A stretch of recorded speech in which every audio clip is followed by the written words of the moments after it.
देख रहे हैं इन डार्क राजकुमार के साथ। तो चलिए बढ़ते हैं आज की कहानी की ओर। दोस्तों, मेरा नाम वरुण है और ये कहानी है अप्रैल 2019 की। एक बार की बात है, मैं एक फॉरेस्ट ऑफिसर हूँ, पर फिलहाल छुट्टियों पर था और मैं पूरे दिन अपने घर में बैठकर कभी टीवी देखता तो कभी अपना मोबाइल फ़ोन। मैंने अपने फ़ोन में एक लोकल न्यूज़ देखी जो मेरे शहर साहिबगंज की ही थी। इस न्यूज़ में बताया जा रहा था कि कैसे कुछ लोग यहाँ पर स्थित जलेबिया मोड़ से गायब हो रहे थे और धीरे धीरे यहाँ के स्थानीय लोग इस रास्ते को श्रापित समझने लगे थे। लोगों में इस बात का भय इतना बढ़ गया था कि लोगों ने रात में 9 बजे से सुबह 6 बजे तक उस रास्ते को पूरी तरह से बंद कर दिया था। रात को 9 बजे के बाद जो कोई भी इस रास्ते से जाता था वो कभी ना तो उस पार जा पाता था और ना ही वो वापस लौटता था।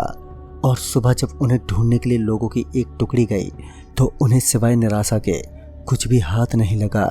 अब तक यहाँ कुल 16 लोगों की लापता होने की खबर आ चुकी थी और अभी तक इनमें से किसी का कुछ भी पता नहीं चल पाया था। जब मैंने इस न्यूज़ के बारे में पढ़ा तो मुझे ये धकोसला लगा, आखिर इतने सारे इंसान जा कहाँ सकते हैं।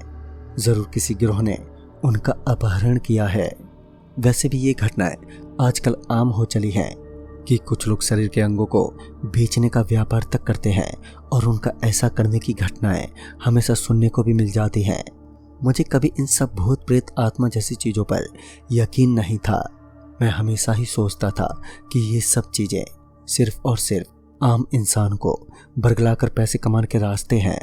मैं खुद कई ऐसी जगहों पर जा चुका था जहां पर लोगों का कहना था कि उस स्थान पर भूतों का बसेरा है और मुझे कुछ भी वहां पर नहीं दिखा, जिस कारण से मैं यहां भी जाने का निश्चय किया।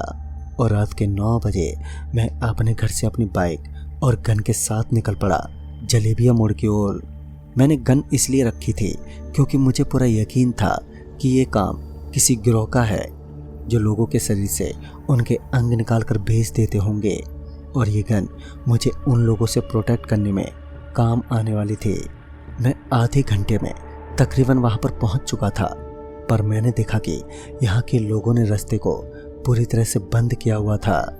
मैंने सोचा कि अगर मैंने इस रास्ते को खोलने की कोशिश की तो शायद यहाँ के लोग मुझे देख लेंगे और ये बात मेरे लिए बुरी साबित हो सकती है, क्योंकि ये लोग मुझे कभी भी जाने नहीं देंगे। जिस कारण मैंने अपने बाइक को वहीं साइड पर लगा दिया और पैदल ही उस रास्ते पर चल पड़ा। जब मैं उस रास्ते पर आगे बढ़ रहा था तो मुझे मेरे सामने काफ़ी धुंध दिखाई देने लगी, मानो इस जगह पर घोर कोहरा हो। पर मैंने सोचा कि ये कैसे हो सकता है, अप्रैल के महीने में ये सब। पर मैंने इस चीज़ को इग्नोर कर दिया क्योंकि ये कुछ पहाड़ी इलाका था। तो मैं आगे गया, पर ये रास्ता तो ख़त्म होने का नाम ही नहीं ले रहा था। पिछले आधे घंटे से मैं इस रास्ते पर चले जा रहा था, पर मुझे कुछ भी दिखाई नहीं दिया। और फिर मैंने सोचा कि शायद यहाँ पर कुछ भी नहीं है।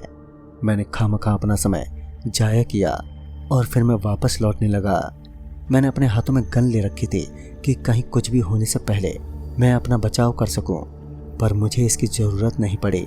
और फिर मैं अपने बाइक तक आ गया और फिर तभी मैं अपने घर पर लौट आया।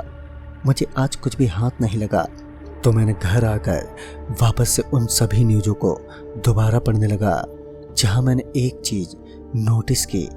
मैंने पढ़ा कि उस न्यूज़ में लिखा था कि वो सारे लोग जो 11 बजे से पहले उस रास्ते से गुजरते थे वो सब सही सलामत इस रास्ते से गुजर चुके थे। गायब सिर्फ वही लोग हुए थे जो कि आधी रात के बाद तक उस सड़क पर मौजूद थे। अब मैं समझ चुका था कि क्यों मुझे आखिरकार कुछ भी दिखा नहीं। मैंने सोचा कि शायद से वो लोग जो इस रास्ते से गुजरने वाले लोगों को अगवा करते हैं, शायद वो 12 बजे के बाद पहुंचते हों और मैं वहां से 11:30 तक लौट आया था। मैं इस बात से थोड़ा मायूस हो गया और कल फिर से जाने का मैंने डिसीजन लिया। इस कारण मैंने रास्ते के बारे में सारे न्यूज़ आर्टिकल्स इकट्ठा करने शुरू कर दिए, क्योंकि मैं नहीं चाहता था कि इस बार मैं कोई भी गलती कर दूं। फिर दूसरे दिन मैं जब शाम को अपने घर पर था तो मुझे मेरे दोस्त अमन का कॉल आया। मैं उससे बातें करने लगा और वो भी इस रास्ते में काफ़ी एक्साइटेड था। तभी मैंने पूछा कि तुझे इन सब में कब से इंटरेस्ट आने लगा भाई? तो अमन ने कहा, अरे यार किसको इंटरेस्ट नहीं होगा ये जानने में कि वहाँ पर है क्या जो लोगों को अपने में जकड़े रखती है और अपने घर वापस नहीं लौटने देती। फिर मैंने अमन की एक्साइटेडमेंट को देखकर उसे बताया कि आज रात मैं वापस वहाँ पर जाने वाला हूँ, जिस पर वो खुद कहने लगा कि वो भी मेरे साथ चलेगा। फिर मैंने अमन से रात के 11 बजे तैयार रहने को कह दिया और फिर हम दोनों उस रात बाइक पर सवार होकर चल पड़े उसी रास्ते की ओर। मैंने अपने पास गन रख ली थी और ये बात मैंने अमन को नहीं बताई थी। फिर जब हम उस रास्ते के पास पहुंचे तो आज भी ये रास्ता कल ही की तरह बंद था। मैंने अमन से कहा कि अब हमें यहाँ से पैदल ही आगे चलना होगा। अमन मान गया और हमने चुपके से उस जगह को पार किया और अब हम दोनों उस रास्ते पर थे। हमारे आंखों के सामने हमें एक रास्ता जो कि पूरी तरह से सुनसान दिखाई देने लगा और अब हम उस रास्ते में आगे बढ़ने लगे। 12 बजने में अभी कुछ समय बाकी था। मैं चाहता था कि अपनी गन को अपने हाथों में रख लूं, पर मैं अभी भी अमन को अपने गन के बारे में बताना नहीं चाहता था। हम दोनों वहां पर उस सड़क पर आगे बढ़ते चले जा रहे थे और हमारे कदमों के बढ़ने के साथ हवा में कुछ अजीब से बदलाव होने लगे। अचानक से हवाएं तेज हो गईं। फिर हमने वहां 2 लोगों को देखा जिन्हें देखकर मैं दंग रह गया, क्योंकि ये लोग किसी परछाई की भांति थे, पूरी तरह काले, और मैं समझ नहीं पा रहा था कि आखिर इन लोगों के चेहरे मैं देख क्यों नहीं पा रहा। उन लोगों के पैरों से पता चल रहा था कि ये हमारी तरफ ही मुंह करके खड़े हैं, पर हमें इनके चेहरे दिखाई नहीं दे रहे थे। मैं तैयार था कि अगर मुझे जरा सा भी खतरा महसूस हुआ तो मैं इनको अपनी गोलियों से भून दूंगा, पर ये दोनों लोग हमारे पास से गुजरे और ना तो हमने उनसे कुछ कहा और ना ही उन्होंने हमसे। वो जब मेरे पास से गुजर रहे थे तो मैं तब भी उनके चेहरों को देखना चाहता था, पर इतने करीब होने के बावजूद भी मैं इनमें से किसी के भी चेहरे को देखने में असफल था। अब वो दोनों आदमी मेरे पीछे थे। उनके कदमों की आवाज़ मैं साफ सुन सकता था।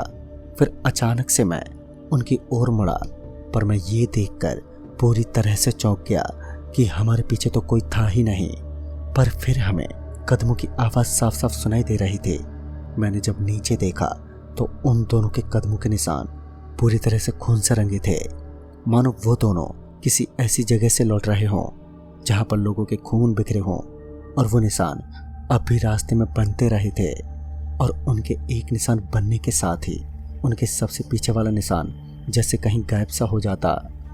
मैं ये देखकर पूरी तरह से घबरा गया, पर मेरे दोस्त अमन ने कहा कि भाई ये पता नहीं क्या था, मुझे तो बहुत ही अजीब सा लग रहा था, चल आगे चल कर देखते हैं कि क्या चल रहा है ये सब। मुझे अमन की बहादुरी देखकर काफ़ी अच्छा लगा। फिर हम दोनों उस रास्ते पर आगे बढ़ने लगे जहाँ हमें वापस से 2 लोग दिखाई पड़े, और इन दोनों लोगों के भी चेहरे मानो पिछली बार की तरह परछाई जैसे लग रहे थे। इस बार वापस वो हमारे बगल से गुजरे और उनके गुजरते ही मैंने उनके पैरों को देखा जो आवाज़ के साथ साथ खुद के धब्बे रास्ते में छोड़ते जा रहे थे। हम इस बार बहुत ही तेजी से पीछे मुड़े थे, पर फिर भी वो दोनों लोग गायब हो चुके थे। अब जब मैंने अपनी घड़ी को देखा तो मैं दंग रह गया। मैंने देखा कि घड़ी रुक गई थी। मैंने अपना फ़ोन निकाला और एक बार फिर से मैं चक्कर खाने लगा। मेरे फ़ोन में भी समय रुक सा गया था। ये देखकर मेरे मन में डर सा बैठ गया, पर मेरे दोस्त अमन ने मुझे हिम्मत देते हुए आगे चलने को कहा और मैं आगे बढ़ता गया। अब मैं एक पेड़ के पास था और ये पेड़ इस रास्ते के एकदम बीचों बीच था। पहले मुझे इस पेड़ में सब कुछ नॉर्मल लग रहा था, पर अचानक से मुझे इस पेड़ पर कुछ लोग दिखाई देने लगे जिनके शरीर से मानो ये पेड़ उनका खून चूस रहा हो। हम उस पेड़ के काफ़ी करीब थे और मैंने उस पेड़ पर एक आदमी की लाश को देखकर पूरी तरह से चौंक गया और बोलने लगा, अरे भाई अमन, ये तो वही आदमी है जिसे मैंने एक न्यूज़ आर्टिकल में पढ़ा था, और ये आदमी अभी कुछ दिनों पहले से लापता है। फिर मुझे एक बात याद आ गई और मैं पूरी तरह से हिल गया। मैं डर के मारे अब कांपने लगा था। मैंने अपने मन में अमन की कही गई बात को याद करने लगा। जब हम घर पर ही थे तभी अमन ने कहा था मैं भी तो देखूं कि वो कौन सी चीज़ है जो लोगों को जकड़े रखती है, और यहाँ से इस पेड़ ने कई लोगों को जकड़ रखा था। मैं अचानक से सोच में पड़ गया कि अमन को कैसे पता चला ये जकड़ने वाली बात। मुझे इन बातों से अब बहुत डर लगने लगा, पर मैं अमन को दिखाना नहीं चाहता था कि मैं डरा हुआ हूँ, जिस वजह से हम दोनों उस पेड़ के आगे बढ़े। और मैंने अमन से कहा कि रुक, मैं आया। और मैंने उससे कहा कि मुझे आइए यार। और फिर ये बोलकर मैं झाड़ियों में चला गया। फिर मैंने अपना वहम दूर करने के लिए कि मेरे साथ अमन है या फिर कोई और, तुरंत अपने फ़ोन को निकालकर अमन के घर पे कॉल किया। और जैसे ही कॉल रिसीव हुआ तो मैंने कहा आंटी अमन कहाँ हैं? पर उधर से मुझे अमन की आवाज़ आई और मैं इस आवाज़ को सुनकर एकदम से घबरा गया कि अमन तो मेरे सामने था और फ़ोन पर अमन मुझसे बात कर रहा था। मैं कुछ समझ पाता कि इससे पहले ही कॉल पर अमन ने मुझसे कहा कि भाई तू आया क्यों नहीं मुझे लेने, मैंने तेरा कितना इंतज़ार किया। अब इस बात को सुनने के बाद मैं डर के मारे कांपने लगा और उससे कहा कि अमन मेरे भाई तू सुन, मैं यहाँ उसी रास्ते में फंस गया हूँ, प्लीज़ भाई जल्दी से आ जा, मुझे कुछ समझ नहीं आ रहा है। इतने में ही हमारी कॉल कट गई। मैंने फिर से कई बार कॉल करने की कोशिश की पर call her bar not reachable बता रही थी। और अब मुझे इस अमन ने आवाज़ लगाई, हो गया भाई, और कितनी देर लगाएगा? मैं फिर खुद को नॉर्मल दिखाने की कोशिश करने लगा और अमन के पास आकर उससे कहा कि भाई इधर कुछ भी नहीं है, अब चल घर पर चलते हैं। ये बोलकर मैं वापस अपने घर आने के लिए आगे बढ़ा ही था कि पीछे से अमन ने कहा कौन सा घर? यही तो मेरा घर है और अब से ये तेरा भी है। ये बोलकर अमन ने मुझे पकड़ लिया और मुझे मेरे पैरों से घसीटते हुए उसी पेड़ के पास लेकर जाने लगा। मैंने जैसे ही उसकी ओर देखा तो वो भी उन्हीं दो आदमियों की तरह दिखने लगा था। मैंने खुद को छुड़ाने की बहुत कोशिश की पर मैं असफल था। फिर मेरे ऊपर उसने ना जाने क्या किया कि मैं बेहोश हो गया और जब मुझे होश आया तो मैं उस पेड़ पर उल्टा लटका हुआ था। मुझे ऐसा लग रहा था जैसे कि वो पेड़ मुझे अपने अंदर समाने की कोशिश कर रहा है, पर किसी कारणवश वो कर नहीं पा रहा था। मैं समझ गया कि हो ना हो मेरे गले में पड़े रुद्राक्ष के कारण ही ये मुझे अपने अंदर समा नहीं पा रहा है। दरअसल मेरी माँ ने मुझे ये रुद्राक्ष पहनाया था और रुद्राक्ष में किसी प्रकार का मैग्नेटिक फील्ड होती है जो कि बुरी शक्तियों को दूर रखती है, और इस बात को मैं मानता था, जिस कारण जब मेरी माँ ने मुझे ये पहनाया तो मैंने कुछ नहीं कहा। और अब मैं समझ चुका था कि आज ये रुद्राक्ष मेरी जान बचा सकता है। मैंने तुरंत से अपने गले से उस रुद्राक्ष को निकालकर पेड़ के उस जगह पर सटा दिया जहाँ से उस पेड़ ने मुझे पकड़ रखा था। मेरे ऐसा करते ही उस पेड़ से मैं आज़ाद हो गया और अब वहाँ से तेजी से भागने लगा। जब मैं भाग रहा था तो मुझे मेरे आसपास कई लोग दिखने लगे जो परछाई की तरह मुझे दिखाई दे रहे थे। मैंने पीछे न देखने का अब निश्चय कर लिया और बस वहाँ से भागने लगा। मैं भागते भागते अपने बाइक तक आ पहुँचा और वहीं पर गिरकर मैं बेहोश हो गया। जब मुझे होश आया तो मैंने उन लोगों को सारी बात बताई, जिसे सुनने के बाद सब लोग उस पेड़ के पास जाकर उस पेड़ को काटने लगे और ऐसा करते ही उस पेड़ से कई लोगों की हमें लाशें मिली। तो दोस्तों इस कहानी में बस इतना ही। तब तक के लिए बाय एंड टेक केयर।